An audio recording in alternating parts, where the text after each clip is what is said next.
Heavy rain snapped village link roads in Dima Hasao. Incessant rain for the past few days in Dima Hasao snapped off several village roads, causing utter inconvenience, impacting villagers' livelihood. The only village road of Pura village connecting to highway and other parts have been washed away, while a fresh landslide was reported in Nobdi Daulagufu Road this morning. However, the road has been cleared.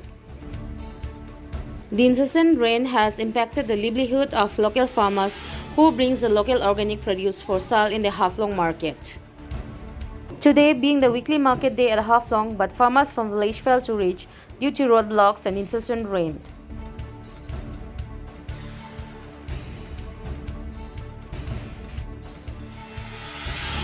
이거 하도 하지 하봐 봐이베. Gadora. 한피야 파이피야고 이불에 미니샤는 바이캬. Oh. 미니샤즈라 오바니. Dua lah berapa? 이불에 두아 바이베. 지금 Iya ha. 사인탐 사인들자. Enam dah ada. 투라. Kurang namanya. 가리 정 한피야 파이피야고 당근에 다우링 라바. Risi apa ini selamat lah. 무니스 칼라 플라이야 하. 두프자 라이라 두 샤데. Udah boy yang kira gede bola bakal baik ba. 우리 미니샤는 바이캬. Minisi bo. Udah jangan baik ba. 미스라 오반 바이베.